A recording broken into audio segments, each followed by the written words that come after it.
Salut chers fidèles abonnés de la chaîne, cliquez pour gagner, j'espère que vous allez tous bien. Alors dans cette vidéo, nous allons analyser la décision de Binance concernant deux projets. Le projet Shiba Inu et le projet de 3 Wallet TWT. Nous allons analyser franchement cela. Nous allons aussi parler des analystes qui donnent des prévisions du prix du Bitcoin. Nous allons parler du gouvernement américain qui semble passer à l'acte. Nous allons parler des attaques qui vont bientôt commencer, malheureusement. Nous allons aussi parler d'une soi-disant crypto-monnaie, de la FMI. Alors, toutes ces informations dans cette vidéo. Alors, si tu n'es pas encore un fidèle abonné, prenez l'agréable plaisir de vous abonner. Après, vous êtes abonné. Donnez j'aime à la vidéo. Après cela, n'oubliez pas une chose. Partagez la vidéo là au maximum pour aider cette chaîne à vous apporter de bonnes informations comme vous les aimez si tant bien analysées. Alors donc, comme vous le savez, on va commencer la vidéo. Nous allons parler de la situation du marché. Nous sommes en train de voir le Bitcoin. Le Bitcoin avait 9500 $. Oui, le Bitcoin avait 9500 $. Au moment où je fais cette vidéo, certes. Et on se dit, bon, le Bitcoin, où ira-t-elle réellement? Comme je dis, moi, je n'ai pas la boule de cristal. Il y a des informations concernant, je dis bien, le Bitcoin que je vais vous passer tout à l'heure. Une qui semble être comme ça, autre qui semble être comme ça. Alors après, à vous de voir.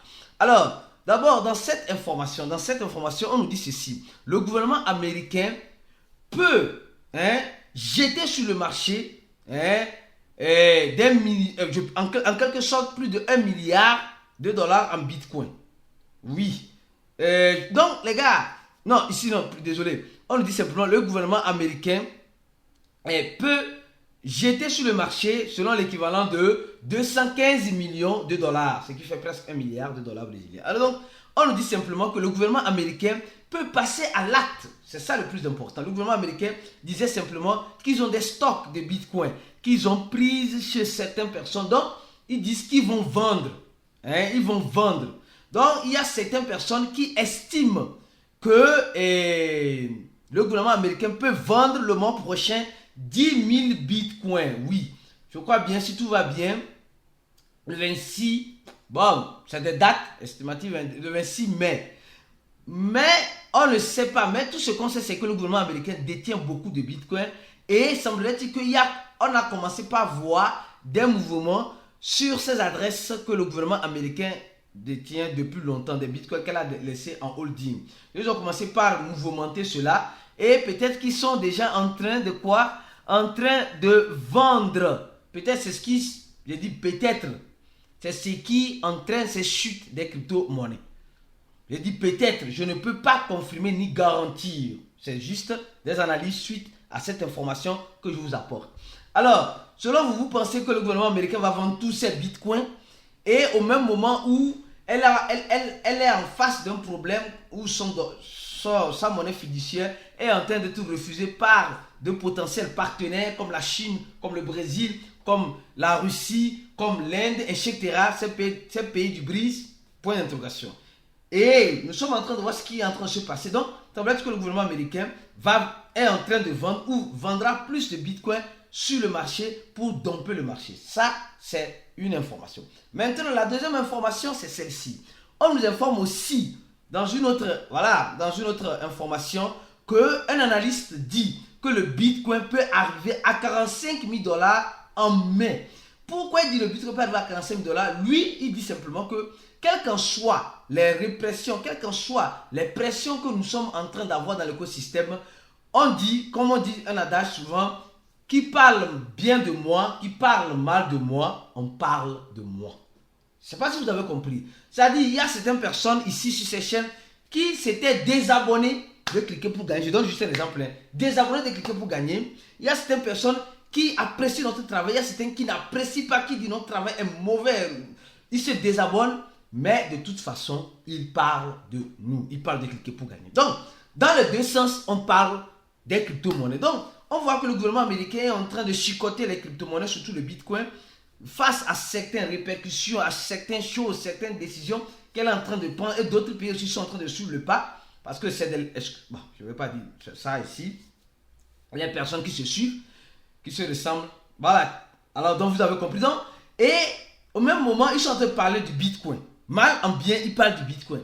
Et nous sommes en train de voir, et les analystes disent que plus ils parlent du Bitcoin en bien ou en mal, plus ça donne un effet au curieux de découvrir c'est quoi les crypto-monnaies. Et plus on découvre sur la crypto-monnaie, surtout le Bitcoin, on voit qu'on sort carrément de notre système traditionnel. Et c'est très bien en ce sens-là. Donc vous êtes en train de voir, en bien ou en mal, on parle des crypto-monnaies et ça avantage notre écosystème. Plus les gens sont en train de voir. Et mieux encore, nous sommes en train de voir le halving du Bitcoin qui arrive, les gars. Le Bitcoin, il n'y aura pas le Bitcoin pour tout le monde, les gars. Moi, j'ai dit ça, je vais toujours répéter ça.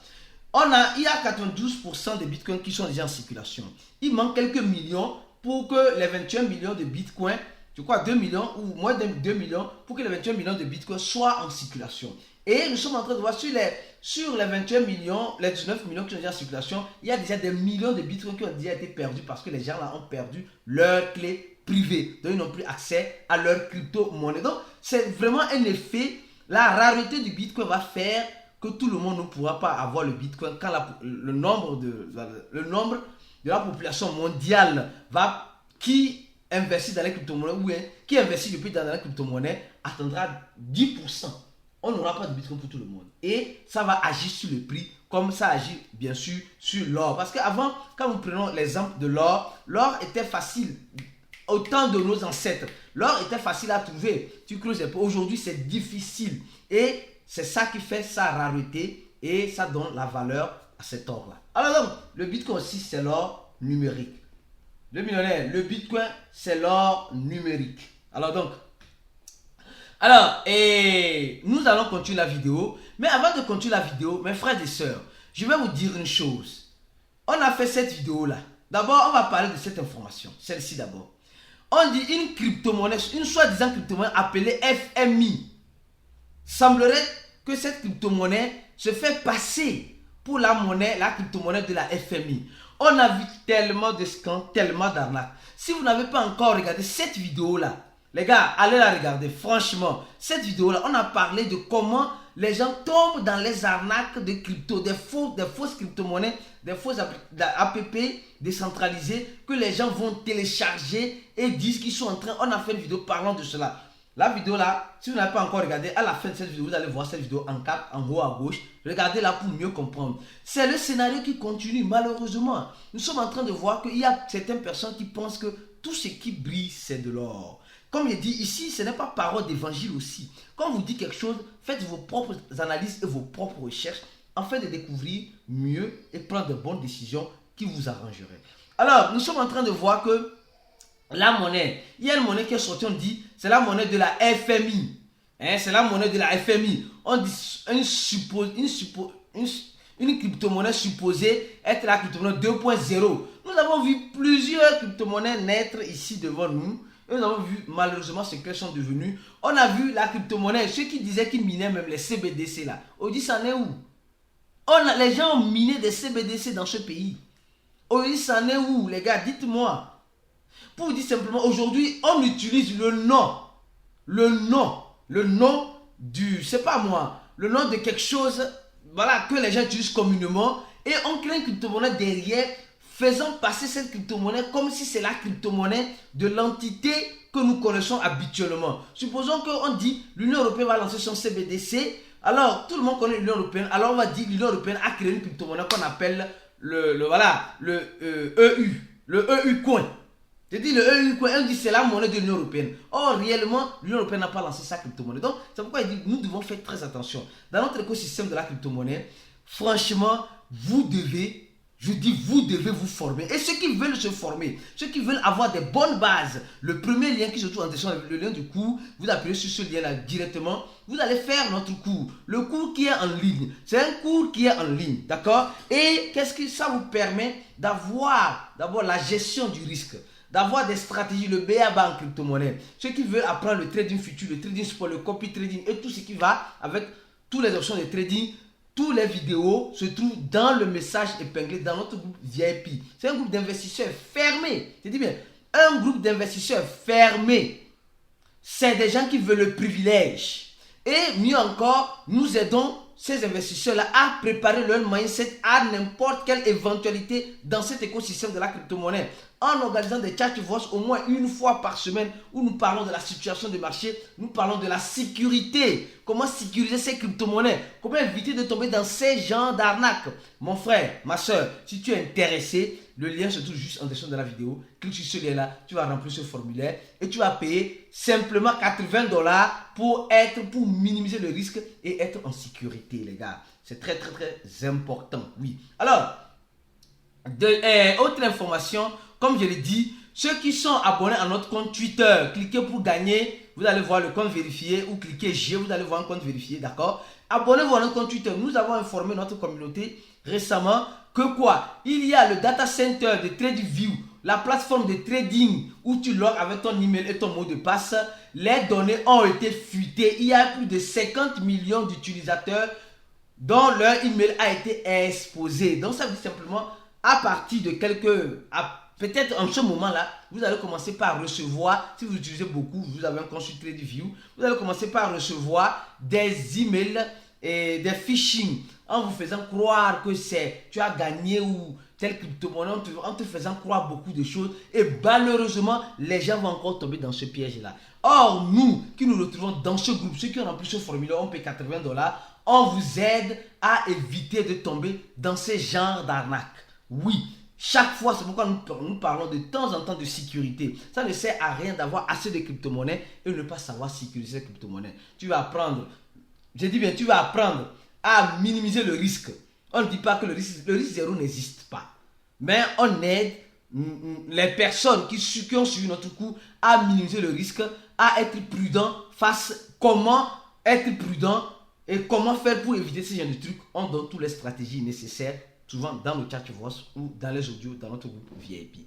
Alors maintenant, parlons-en maintenant. On va parler maintenant de la décision de Binance. Les gars, avant de parler de la décision de Binance, les gars, si vous n'avez pas encore un compte sur Mercy Global, le lien se trouve juste après avoir vu le premier lien. Le deuxième lien, le lien pour créer votre compte sur Mercy Global. L'échangeur qui t'offre durant ce mois d'avril les frais de trading gratuits. Donc crée ton compte, fais ton KYC et va faire le trading en ce moment. Si tu veux acheter ou vendre une crypto-monnaie, va utiliser Mercy Global et tu vas voir que les frais de trading sont nuls. Et aussi, nous sommes en train d'organiser avec l'équipe de Mercy Global un concours pour les gens qui font le trading futur en fait de gagner beaucoup de dollars. Oui, ceux qui veulent gagner des dollars, créez votre compte, faites votre KDC et allez-y sur le trading futur avec Mercy Global.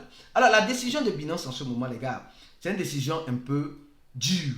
Mais nous allons analyser ici rapidement pour vous. Les gars, Binance a décidé de déslister, ou de changer. Je vais donner juste l'exemple de deux tokens que je connais bien. Shiba Inu et TWT. Pourquoi cette décision? Pourquoi cette décision de Binance en ce moment? Les gars, quand vous voyez clairement, pourquoi ces projets étaient dans la zone innovation? Ces projets étaient dans la zone innovation parce que c'était des projets, Shiba Inu, c'était des projets, quand un projet naît directement, qu'est-ce que Binance fait? Binance met ce projet dans la partie innovation pour donner le temps à ce projet-là de faire ses preuves et minimiser les risques de casse, d'accord? Et quand ce projet-là fait ses preuves après maintenant, Binance accepte. Donc il y a des zones, il y a la zone innovation, la zone DeFi, la zone je ne sais pas quoi, il y a plusieurs zones de listing sur Binance. Donc Binance a décidé d'enlever Shiba Inu et ces tokens-là FXF et Z, FXS, TW et dans la zone innovation. D'accord? Et ça dit beaucoup de choses. Je vais vous expliquer une fois de plus encore. Pour Shiba Inu, en tout cas, la vidéo fait comme je dis là. Alors donc, je suis dans le temps. Shiba Inu, on dit dans cet article que Shiba Inu il y a un burn de plus de 1 milliard de Shiba Inu. Plus de 1 milliard, non, plus de 2 milliards. Mais un seul utilisateur a envoyé burner 1 milliard de Shiba Inu. Ça veut dire simplement que quelque chose se prépare avec Shiba Inu. Certains disent que ce n'est pas le moment d'investir dans le Shiba Inu, d'autres disent que c'est le moment d'investir. Ce n'est pas conseil d'investissement, j'analyse juste l'information pour vous. Mais ceux qui sont dans le groupe VIP, ceux qui ont fait notre cours, on vous donne tous les détails nécessaires là-bas. Écoutez les audios qu'on envoie là-bas. Alors, Shiba Inu bientôt va lancer son Shibarium que nous attendons longtemps. Pourquoi c'est maintenant que Binance, après avoir listé Shiba Inu depuis 2021, après 2 ans, a décidé de maintenant donner une vote de confiance au projet parce que le projet doit sortir maintenant de partie innovation pour aller dans la partie sûre où la plateforme Binance a vu qu'elle a fait, l'équipe travaille, il y a la liquidité, il y a la stabilité, le réseau est stable, le smart contract est stable, les responsables sont actifs, la communauté est active. Donc, Binance et Shiba Inu et TW, la monnaie de Trust Wallet. Donc, on va voir le prix actuellement. La monnaie de Trust Wallet. Donc, ça veut dire simplement que moi, je pense que si Binance les enlève dans la partie innovation et va maintenant dans la partie normale, ça veut dire simplement qu'il y a quelque chose qui se prépare. Il y a quelque chose. Ici, regardons Trust Wallet. 300% au moment où je fais cette vidéo, 338% de volume. Les gars, il y a quelque chose qui se prépare. Regardons pour Shiba. En tout cas, bon, je n'ai pas la boule de cristal comme j'ai dit. Shiba Inu, nous voyons que Shiba Inu a un prix, mais Shiba n'a pas encore dit son dernier mot, selon moi. Peut-être elle a déjà dit le dernier mot, mais quand ça sort de la partie innovation, c'est parce que l'équipe aussi de Shiba, j'ai vu un article là qui disait simplement que l'équipe de Shiba en quelque sorte je sais pas comment dire ça, ne garantit plus, oui ici je crois bien, dans cet article, oui, il dit simplement la zone innovation consiste à donner un espace aux utilisateurs de Binance, un espace sûr pour négocier leurs nouveaux projets et leurs projets innovants qui ont une forte volatilité avec d'autres tokens. Et Binance cherche à éviter des dégâts à ces utilisateurs dans les projets qui sont dans le sens innovant. D'accord? Ça veut dire simplement que maintenant là, on est dans un risque du risquage avec Shiba Inu et TWT, qui est la monnaie de Trust Wallet. Donc ça veut dire si Binance les enlève, c'est parce qu'il y a quelque chose qui se prépare. Il y a quelque chose qui se prépare. Je pense que vous avez compris. Binance n'enlève pas une crypto-monnaie parce que, non, Binance donne une vote de confiance parce qu'ils sont arrivés à remplir certaines conditions et maintenant ils ne vont plus rester petits, ils vont grandir. Donc c'est une étape que Binance, nous montre que ces projets-là sont en train de grandir. Ces projets-là sont en train de grandir. Ils sortent de la partie innovation parce qu'ils sont restés longtemps là-bas. L'innovation est en train d'être faite et on leur donne une vote de confiance. Les gars, ça veut dire que beaucoup de choses pourront se passer. Beaucoup de choses pourront se passer. Pensez-y. Ce n'est pas un conseil d'investissement. Les membres VIP, vous aurez la suite de cette vidéo dans l'audio, dans le groupe VIP. On se dit à la prochaine vidéo et ciao.